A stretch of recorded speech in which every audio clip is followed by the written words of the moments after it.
So far we have already covered about the list and tuple data types. Now we are going to see the third data type. So in tuple and list, we saw both are the ordered collections, so indexing is allowed. Then this tuple is immutable while list is mutable. So once you have created, you can change anything in list, but not in tuple. And list is denoted by square bracket, and the tuple is denoted by parenthesis, and both supports the multiple data types. Okay, so these are the some basic differences between tuple and list. Now, the third data type we are going to see is third data type is set. So let me start. So this is um, set. Okay, so set is basically it is now this is unordered, unordered collection. So since this is unordered, so duplicates are not allowed. Duplicates में supported नहीं है. Then second thing is this is mutable. So values can be added or deleted anytime. Then third one is the specific in this is that duplicates duplicates are not supported. We have already seen, and then this is indicated by curly braces. Okay, so these three are the main things are there. So let's suppose now we are using set. So to define set, what we have to do is simply we have to write it like suppose my set is the variable name and I am defining it in curly braces, and I am defining it suppose 3, 4, 6, 8, 5, 4, 2, 3, 1, 9. Right, I have created like this. Now if I print my set and print the type of my set. Okay, so now you can see here it is 1, 2, 3, 4, 5, 6, 7, 8, 9. Now you can see here I gave 3 over here and 3 here also. Two threes were there, but here there is no 3, right? In the same way, I repeated nothing. Yeah, 4 was also repeated, but here again 4 is not repeated. Okay, then I gave 1 over here, 1 has come over here, 2 was here, 2 has come here, 3 was here, 3 has come here, then 4 was here. So there you can see there is no ordering, right? Now, don't think by chance it has come to the sorted order. They are they are visible in a certain order, right? But it is not that key set is always in ascending order. There is no such rule. Okay. Basically, this is unordered. So if you want to access anything using indexes. So if I try to access my set of 0, it will say that this is not a subscript table object. Okay, subscript table means now indexing is not allowed. Indexing is not supported in set. So I'm just writing here, indexing is not supported in sets. Okay, Okay. So what clear? is set used for? I'm coming to that. Okay. Okay. So set is basically so we have seen now when we talk about set. So to add a new value into set, you can add a new value. So my set and dot add, and if I want to add suppose 15 over here, and when I print this, so print my set, you can see here this is added, a new value has been added, right? If you want to add the multiple values in set, so my set dot add, and if I try to give the multiple values 15 and 18 and 19, Then you can see it was not able to add. But if I try to give it with a form of list, right here, I am giving a list inside this. So suppose I have given 21, 31, 41. Okay, 41. Okay, and then I try to print this my set. So you can see uh, this list is all means this again cannot be added in this way. So if I have to add the multiple values to this, what I have to do is my set dot update statement has to be used. Then only you will be able to use this means add multiple variables at a time in this. This is um, okay. So at any way, you we are not able to add the multiple values in set. There is one function. Yeah, let me see what that function was. Um,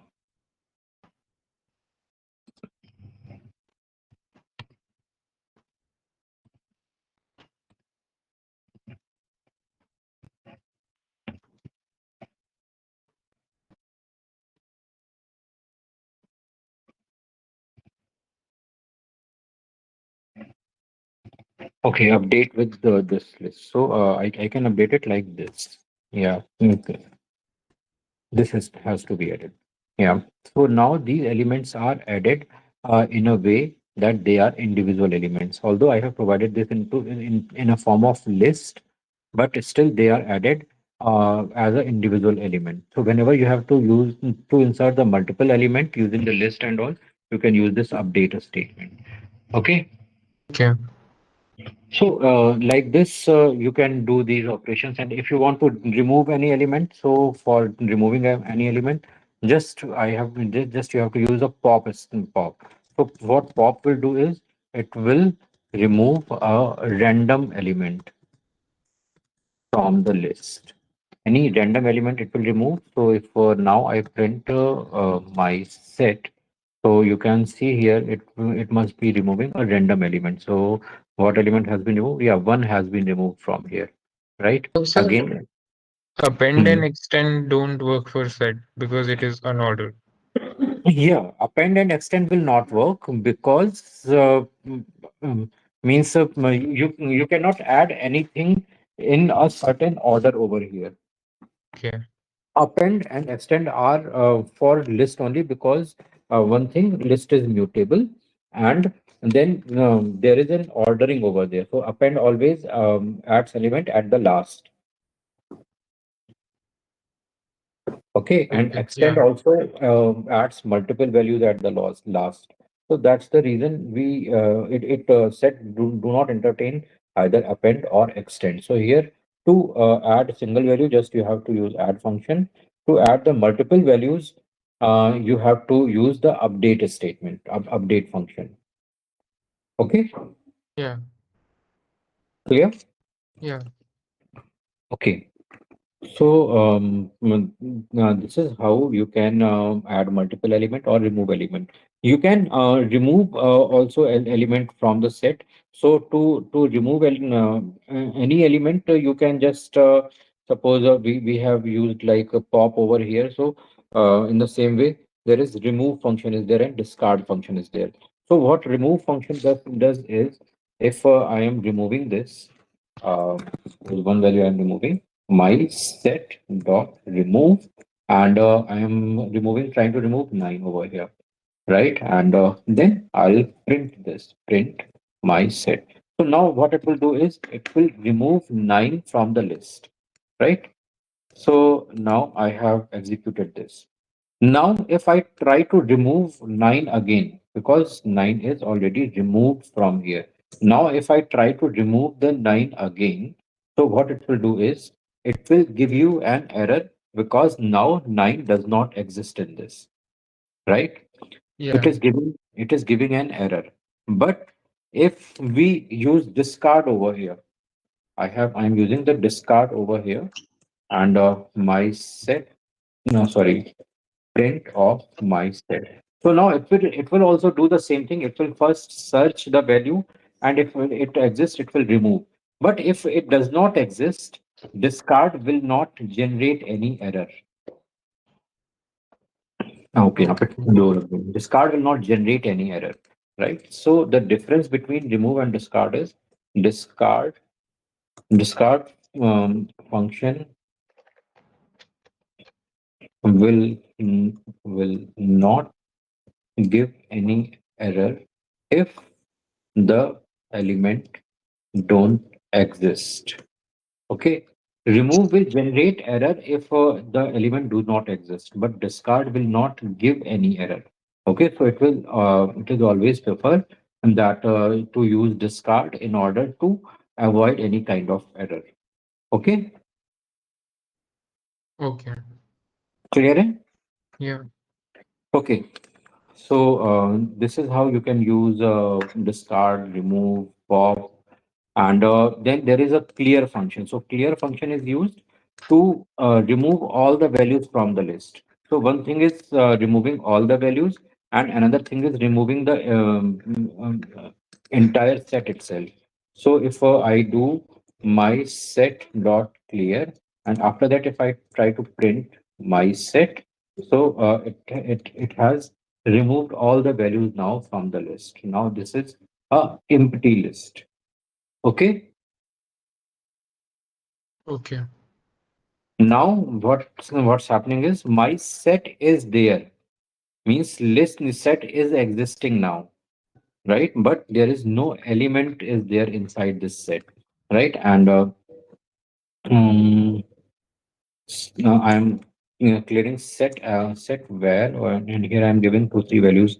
Those 3 4 5 like this I have created, and I'm printing this set underscore where, and then I'm using del and set underscore where, and again I am printing set underscore where.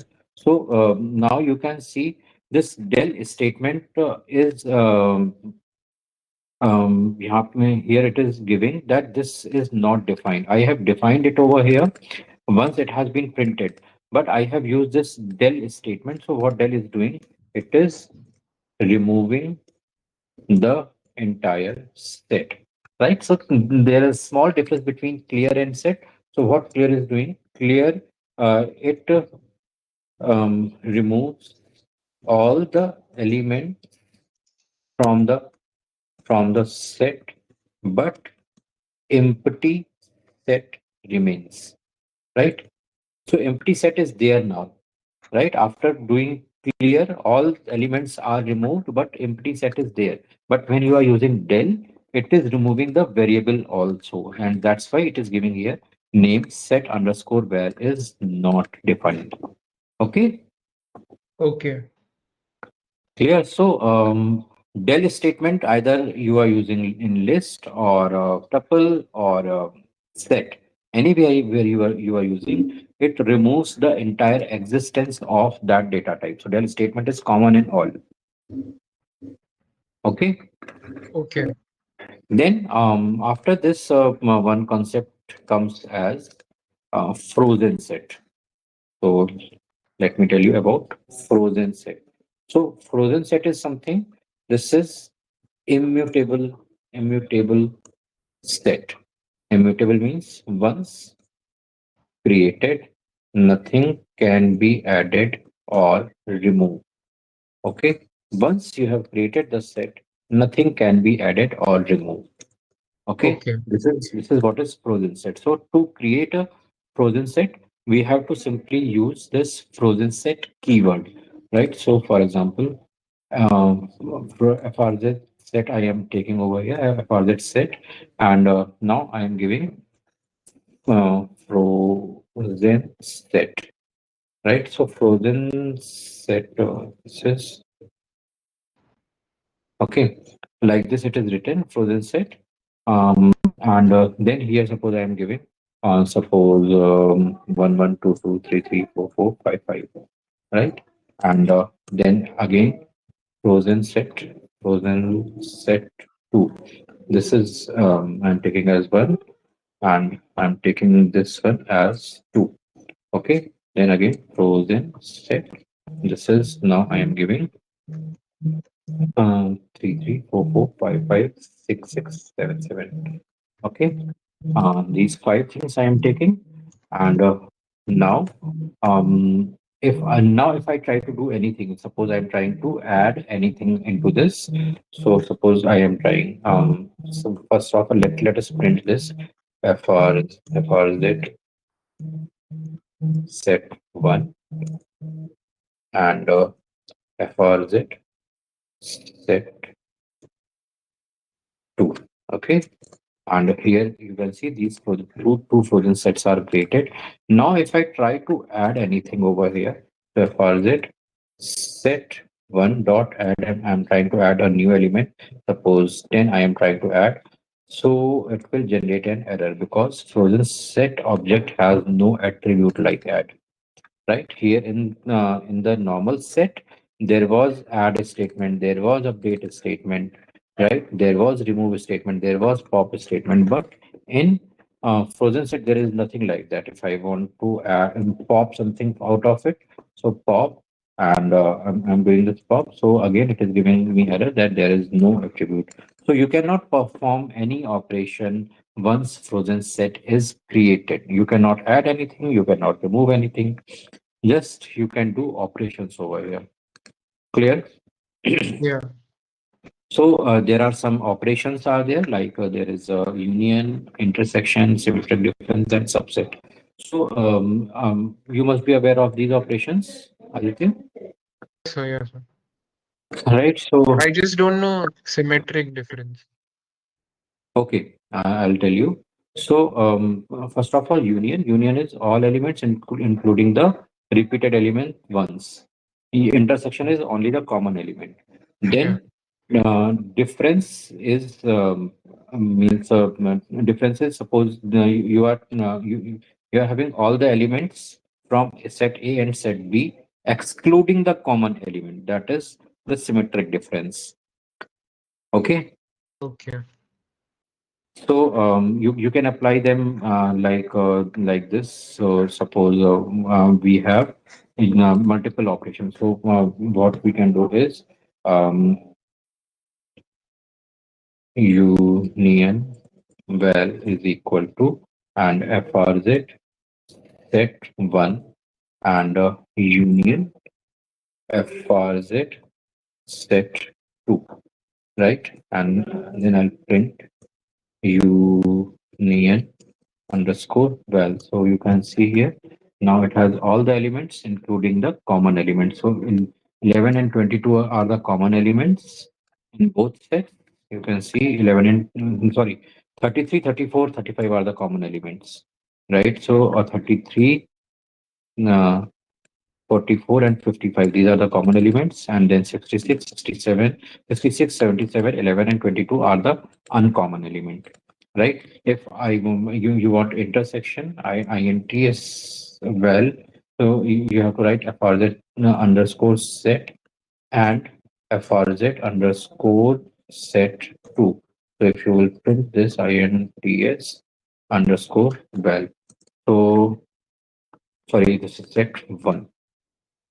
Okay, so you can see these all are the common element over here. Okay, Okay. then you can use these function also. So my set dot union my set two, my set dot union intersection is like this also. You can do. Then this will also work. Okay, Yeah. then you can use the difference. So differences basically set set one minus set two, right? So here you can diff well. So I'm giving frz set one minus frz set two. You can write it like diff underscore value. Okay, so now you can see because we are doing set 1 minus set 2, right? So all the values which belong to set 1 but do not belong to set 2 are coming over here. In the same way, if we will exchange the value, so here if I am doing here, I'm doing set 2 over here and set 1 over here.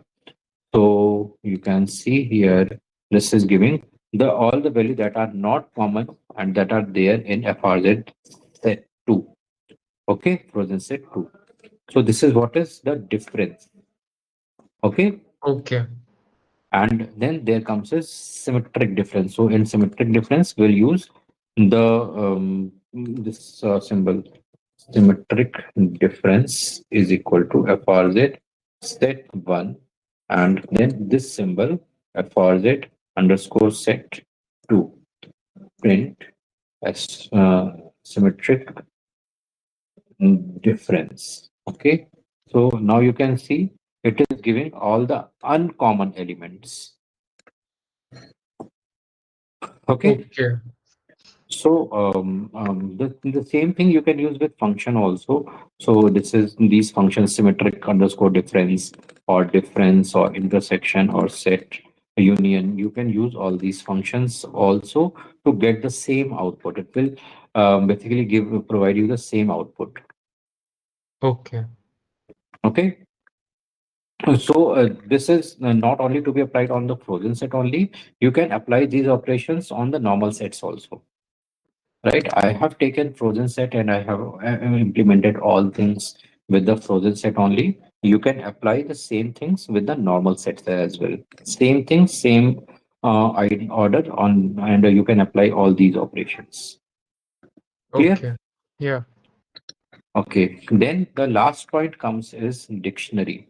So dictionary is basically dictionary is to give you the pair of key and value. So let me add a few more cells over here. So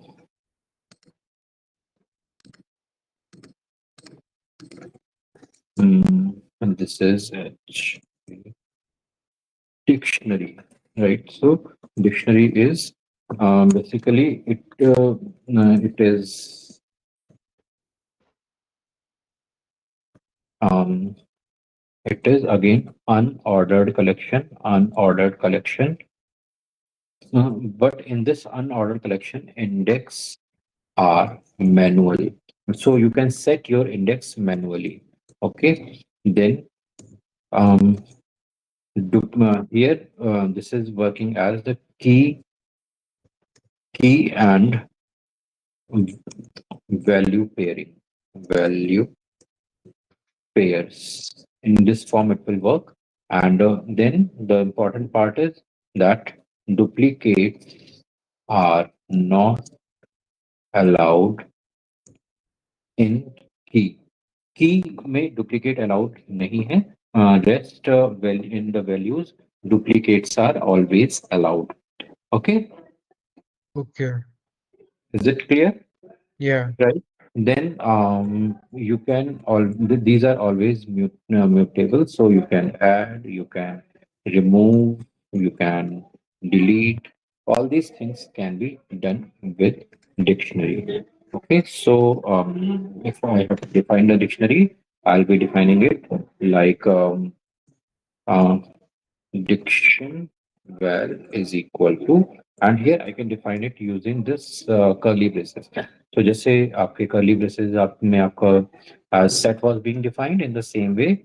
Dictionary also can be defined using these curly braces, right? So now here suppose I'm giving one is equal to 111, comma 2 is equal to 222, and 3 is equal to, like this I'm using a different kind of value, 3, and then 4 is 4. Okay, like this I have used. So this is now the dictionary. So if I print dic- diction, well, if I'll print, you can see here, this is printed like this. Now, if you try to access the default indexing, so default indexing, like the indexing that is starting with 0, so it is not supported. So basically, the default indexing is not supported. But if you write it like diction underscore val of 2, so you can see here it is giving me that value, corresponding value of that, right? Now, the key can be in any form, right? So, suppose if, I am adding a new key over here. So, to add a new key, simply I am giving diction underscore val, or here I am giving new key as this, and at the end I am using this is a new val. Okay, and now if I print the diction underscore val, you can see here it has added a new key over here and has a new value also over here. Okay, so this is how Okay. you can add a new value into your dictionary.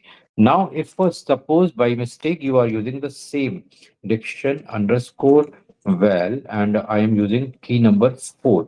At 4 index, I am trying to add something. This is code. Okay, so diction underscore val and at 4, I am trying to add a new value. So I'm adding 4444. Okay, if now I try to print over here diction underscore val, if I am trying to print, so you can see here it has replaced this value with this new value, right? So if you are duplicating any dictionary value with a new value, then it will replace its value with the updated value. It will not create a duplicate value, right? Now, one thing is that duplicacy in values, like here, this can be allowed. So if I try to use big diction underscore val and I am giving at a diction of 5, I am giving, and here I am giving 222. Okay, so print diction underscore val. You can see here now index of 2 is also containing the same value and index of 5 is also containing the same value, right? So duplicacy are allowed in the value place, but duplicacy is not allowed in the index place. Okay, Okay. any doubt in this? No. Crystal clear? Yeah.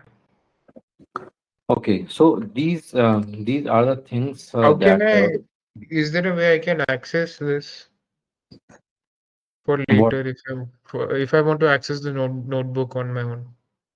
yeah, I'll share these notebooks with you over the group. Yeah. Okay, you can download and save it with you. Okay. And is there any like online lab or practice uh, website that I can try to apply these data Uh, structures? yes, means there is no lab, but you can use Google Colab to practice this. Okay. Okay, even you can use up this Jupyter also, but in Google Colab, if you go, you can write Google Colab. Okay, and you can open this.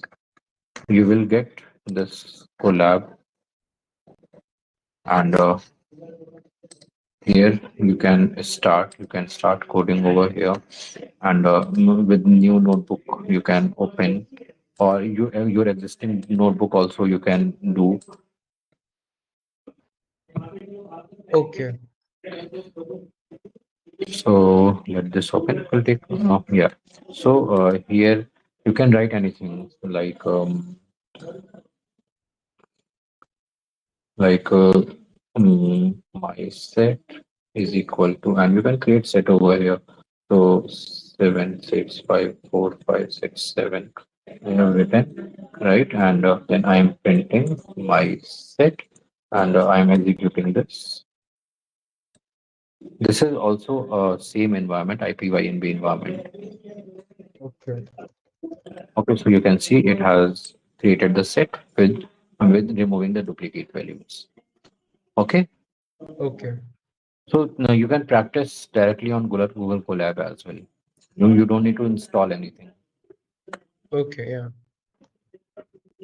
Okay. Then removing any element, you can use simple pop along with the index name. You can remove that value.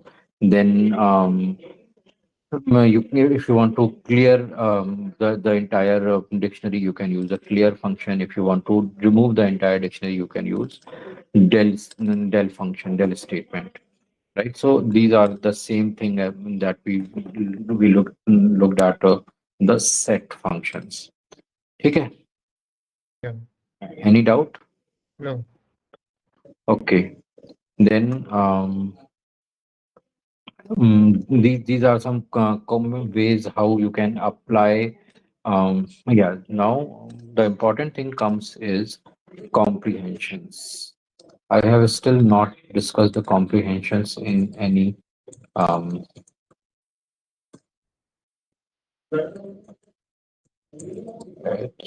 or comprehensions in data types. So comprehensions in the sense, have you studied about the loopings? Like for loops and stuff. Yes, While for for loop and while loop. Yes. Yeah, I know for loop and while In yeah. in Python or in just C or In Java. C. In C. Okay. You have not studied the loops in Python, correct? No. Okay. So first, let me tell you about the loops. Then we can explore this. Okay. I'll make a new code for this.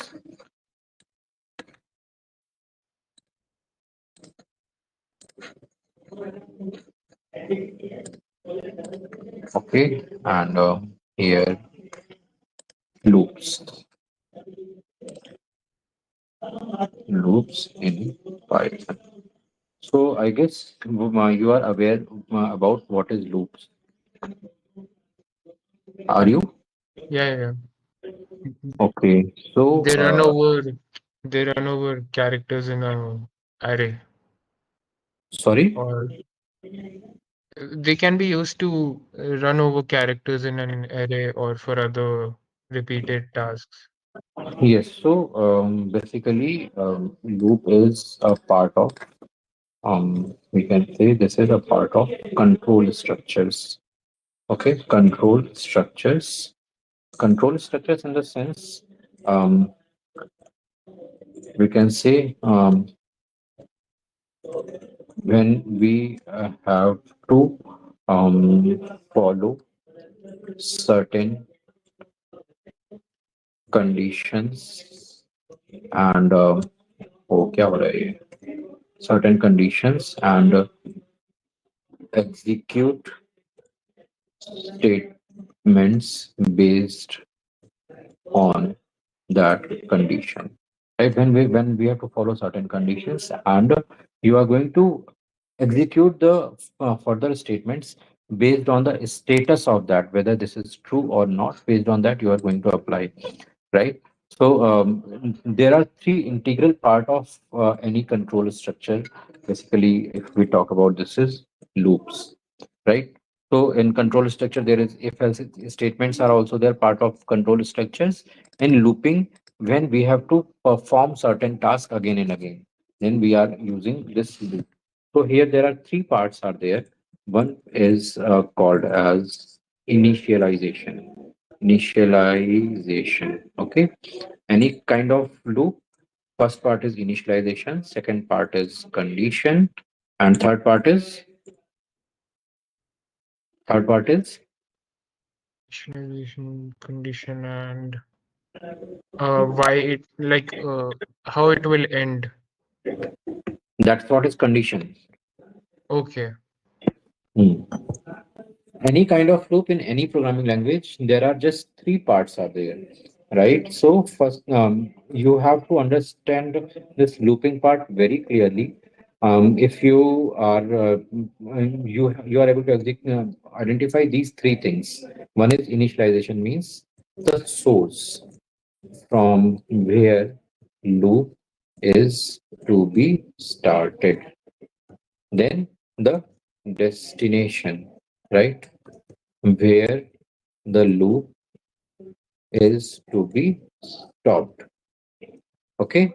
And then third thing is increment or decrement. Okay. So this increment and decrement refers that uh, how to go from source to destination. Okay.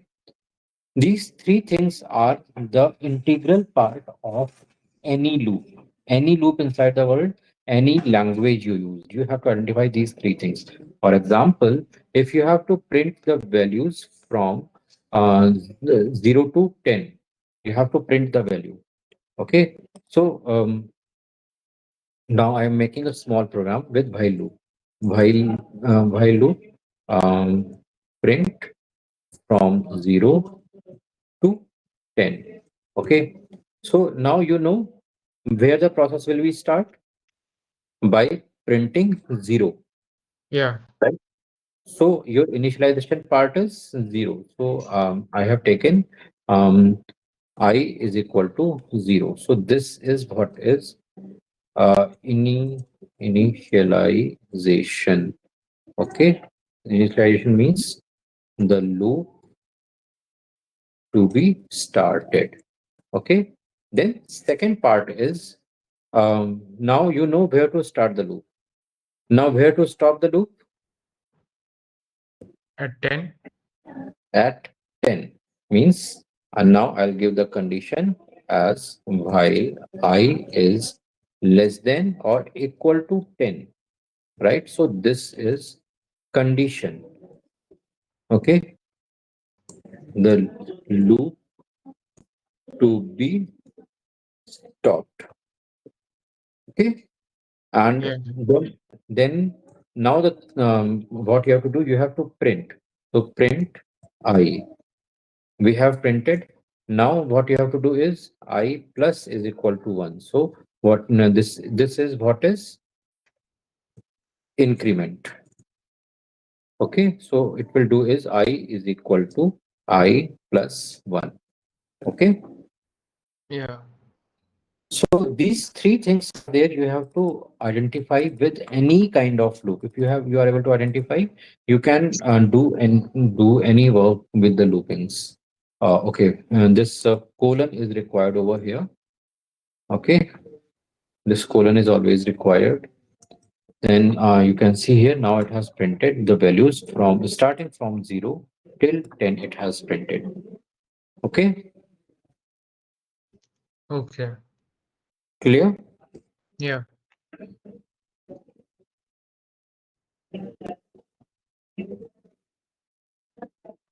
If we want to print these numbers in one line, how would we do that? Because everyone is printed in new line. So then what you have to do is you have to insert these numbers into a list and then print the entire list. So what you can do is to print into one line. Now what I'm doing is I'm taking a empty list over here. So um, mm, list where I am taking list where I have created an empty list over here. And rather than printing over here, what I am doing is I am just adding list underscore where dot append. And I am now appending this I into this. And after this loop is ended, I am just printing list underscore where. So now they are printed in one line. Okay, understood. Okay. So actually what happens is when print statement is executed, it prints everything with a new line, Yeah. right? So since print is getting executed every time when this loop is running, it is taking a new line. I So think now C, rather than I think in yeah, C we have to state with the slash that we want to print in a new line. where in In C language, we need to use ah, the backslash. not backslash, it backslash n. Backslash n. Yes. Yes, that's what you have to use in C. But here, um, print statement automatically executes everything from new line, right? Okay. So that's why it is coming like this. So now, if I want to get this into one line, I need to use the list, and in list, I am appending values one by one. Okay. Okay. So there are different ways and different languages are there. Just you have to clear your concepts that what is going on. Loop is Okay. very important for this conceptual understanding. Yeah, understood. Okay. Now if suppose if you want to print a table, so what not you tell me what I need to do if I want to print the table. A table like a two-dimensional array. Not two-dimensional array. Suppose I have to print a table of five, like five ones, Oh, the one, five, two, the 10, five, three, the 15, like that. I have to print. You tell me what I have to do. we can use And the asterisk is equal to operator. okay, so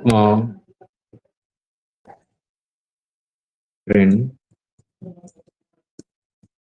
table. So what I have to do is, so first of all, I have to take the value from the user. Okay, so tab number is equal to, I'm taking integer, and input, enter the number.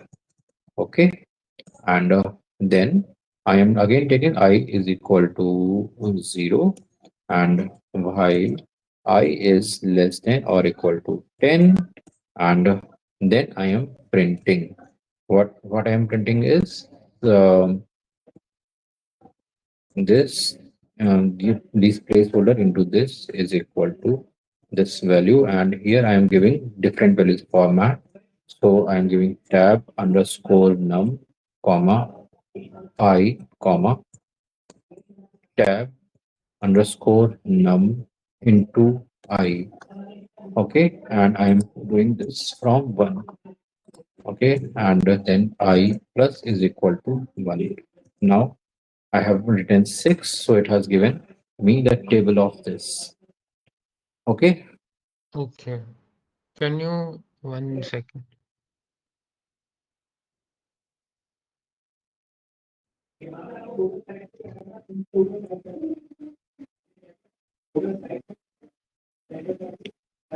Okay, understood. 1 second. I did not understand the print statement, the curly brackets and then format. I was coming to that. So normally we are using this print statement, or we were using a normal message with this print statement, right? Unlike here in earlier what we were using, like normal printing, right?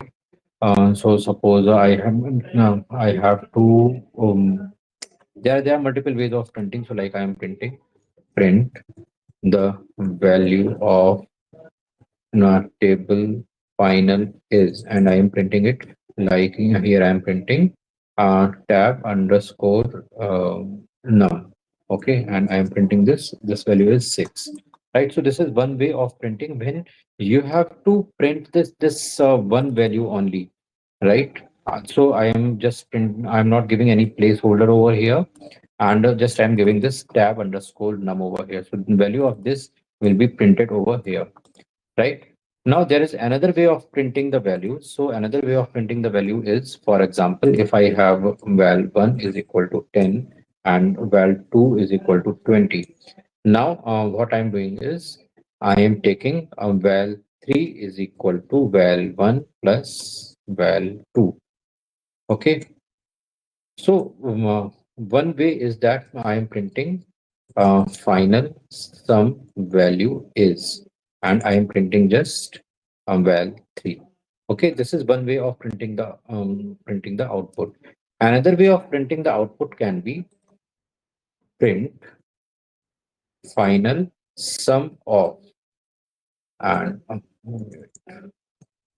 final sum of And now what why I want to print is I want to print it like this, like I want to print it final sum of val 1 and val 2. Okay, so I want that at val 1 this 10 should come and val 2 this 20 should come. Okay, like this I want to print. So I am giving now placeholder over here. Placeholder this and this is, and I am giving this third. Okay, and now I have to print the multiple values. So this is one value, this is second value, this is third value. So I will do is dot format, and here I am giving val 1, comma val 2, comma val 3, because Okay. here, here this is sum to be printed, and here val2 and val1 value will be printed. So like this, it will be printed in a sequence only. Okay. So if I execute, now you can see here it is giving me the interactive message that final sum of 10 and 20 is 30. Okay. Okay. And for Hmm. the value of table final is 6, we don't have to use curly brackets in that one because there's only one output, When I you believe. have only one output to be printed at last, only Yeah. one output to be printed at last, then we don't need to use these curly braces. These curly braces are placeholders. Okay. Okay, so when you have just one output, like here I had only one output to be printed, so I did not use curly brace over here. Okay. Yeah. But here I have to take multiple values. So this value should be val 1 and this value should be val 2 and this value should be val 3. So We and in the same order I have printed over here. If okay. in case you exchange any of these values, so for example, by mistake, if I have changed any of these values, so Python don't know that which value is to be used at which place. Whatever the order you give over here, it will print in the same manner, right? So I have done it like this. So now it is showing final sum of 30 and 20 is 10, right? So you have to be careful while giving values in this order. Okay, Understood. any doubt on this? No. Clear? so Yeah. like so like this, you can create the values, and you can implement this in this way. Okay. Now, there is another way of printing the same thing, is that you can define the indexes in this placeholder. So I can write it like final sum of, and here and this is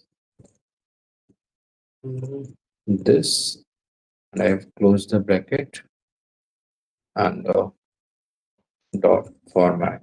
Now, if I write it as val 3 and val 1 and val 2, right? Now I want that I want to write in this way only, but I want that values to be printed correctly. So now this individual elements will be considered as we need to consider them as the index. So this is at 0 index, this is at 1 index, and this is at 2 index. So this is at 0. This is to be printed over here. I have written 0 over here. This is at 1. This should be printed over here. I have written 1 over here, and this is at index 2. I want this to be printed over here. I have written 2 over here, Okay. right? So like this, it will be printed in the order the way we want. Okay. Yeah. Okay. So like this, you can set your outputs. So the same thing I have done over here. So here I have to print 6. Here I have to print the value of I. So 1, 2, 3, 4, 5, 6. And here I have to print 6 into 1, 6 into 6 into 2. So that's what I have done over here. So first is tab num I, and then tab num into I. Okay. Okay, understood? Yeah. Any doubt in this? No, no, no. Understood. Yeah. Okay, so it's about to be 4. We'll keep it at this. I have another session from 4. Okay. So I will connect further tomorrow. I'll share these things with you. Okay. Okay. Yeah. Okay. Thank you. Thank you, sir.